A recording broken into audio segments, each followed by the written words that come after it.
Hello guys, welcome back to my channel Rupali dot Ganesh. কেমন আছো সবাই? আশা করছি খুব ভালো আছো। আমি খুব ভালো আছি। সবাইকে গুড মর্নিং। সকাল সকাল ঘুম থেকে উঠে স্নান করে, যেহেতু আজকে মঙ্গলবার, স্নান করে আর এই যে বাবুর ব্যাগটা আর কি তাদের স্কুল যাবে, তো তাই বাবুর সব কিছু তাগরকে রেডি করিয়ে নিয়েছি। বাবুর ব্যাগটা আর কি ছুটে গিয়েছিলো। এটা নতুন ব্যাগ, আজকে 1 সপ্তাহ হয়েছে কিনে। তো আমি ভাবলাম যে এখানে গিট্টু দিয়ে দিই, তাইলে আর ছুটবে না। তো সুন্দরভাবে আগে লাগিয়ে দিলে আসলে ব্যাগের ভারী তারা তো প্রচুর বাড়ি। তো আমি ভাবলাম বাবু একটু লয়ে দেখতো কেমন লাগে। তো যাই হোক, এখানে তারপর নিয়ে তারপরে বাবু আর কি ঠিকঠাক করে দেওয়ার পরে তারপরে দেখেছিলাম এখানে বাবু সাইকেল বার করছিল, স্কুলের সময় হয়ে গিয়েছিল। তো তাই আর কি। আর আমার সোনামা আগেই বেরিয়ে পড়েছিল স্কুল যাওয়ার জন্য। তো আমার মা সোনামা লক্ষ্মী টুকরো আমার, তো বদ্দাভাই সাইকেল বার করছে, সাইকেলে করে যাবে তারা 3জন মিলে। পাপ্পা নিয়ে দিয়ে আসবে। এদিকে আমার সোনামা ব্যাগ নিয়ে একা একা হাঁটছে, গুটি গুটি পায়ে হাঁটু দিচ্ছে। তো এইভাবে আর কি সাইকেলটার উঁচুর ভিতরে উঠিয়ে দিই ব্যাগের রাস্তাতে।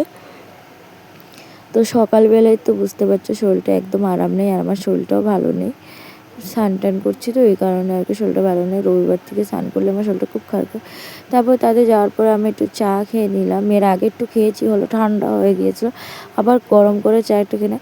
তারপরে একটা ডান্স আমি যখন যে ওই গানটা মেয়েরা দিবানা, এই গানটা আর কি করছিলাম। ডান্সটা মানে দিতে পারবো কি না পারবো না, মানে করছিলাম আর কি, ভিডিও করতে পারে। তো সেই গানে আর কি করছিলাম।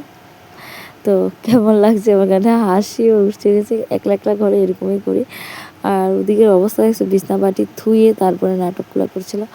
তারপর আর কি গাইস, কালকে রাত্রে যখন আরামে ঘুমিয়েছিলাম আমরা, আমাদের ঘরের উপরের ফ্যানটা মানে সিলিং ফ্যানটা নষ্ট হয়ে গেছে। নষ্ট বলতে গ্যাট গ্যাট গ্যাট গ্যাট করে, আমার ভয় করে রাত্রে আর চালাই না, আমরা জাস্ট স্ট্যান্ড ফ্যান চালিয়ে ঘুমাই। আর ওই যে বেড়ার ওই দিক দিয়ে দেখতে পাচ্ছ, বেড়ার দিকে বস্তা লাগানো, তো সেই দিকে আর কি হাওয়া ঢুকে দেখে আমি এদিকে রিওটা ঠিক করে রাখলাম। আর এদিকে একটু ভেঙে গিয়েছিল, তাই আর আমি এখানে বস্তা দিয়ে মেরামত করেছিলাম আমার নিজের হাতে। যেহেতু আমার নিজের সংসার, তো এটা তো বুঝতেই পারছো মেরামত করতে লাগবে। তাই আর কি। আর কি গরম লাগছে গায়ে, দিনের বেলা গরম, রাতেও গরম, সেইভাবে আর কি আমি ভিডিও এডিটিং করতে পারছি না গাইস, কিছু করার আমার প্রচুর ঘুম পেয়ে যাচ্ছিলো। তো যাই হোক, এখানে আর কি আমি করলাম। তারপরে এদিকে ঘরের হাল্লত অবস্থা আছে, বিছনা পাটি আমার একদম ভালো লাগছে না। তো সকালে স্নান টান করার পর তো আরও শরীর খারাপ করে নেয়। আর সকালে এত ঘুম পাচ্ছিল, মানে বলে বুঝাতে পারবো না, এত ঘুম পাচ্ছিল।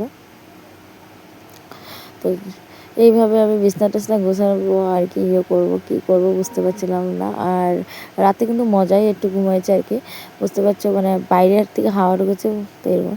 তারপর আর কি আমার স্টোভটা নষ্ট হয়ে গেছিলো। তারপরে বড়মশাই 12টা 11:30 বাজে, 11:30 বাজে আমি এখানে ভাত বসিয়েছি। বড়মশাই স্টোভ ঠিক করতে কত কষ্ট করে স্টোভটা ঠিক করলো, বাজার থেকে 2-3 বার গিয়েছে।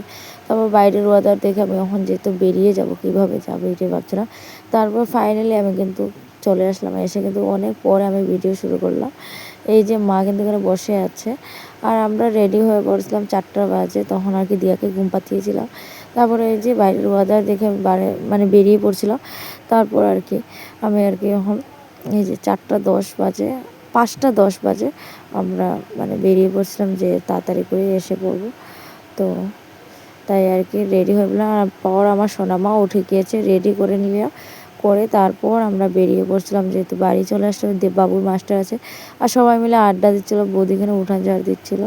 তো আমরা সবাই মিলে অনেক সময় আড্ডা দিচ্ছি। ধরো 5:30 বাজছিল, আমরা বেরিয়ে পড়ছিলাম। তো আজকের ভিডিও এতটুকু। ভিডিওটা কেমন লাগলো, ভালো লাগলো অবশ্যই লাইক শেয়ার কমেন্ট অবশ্যই।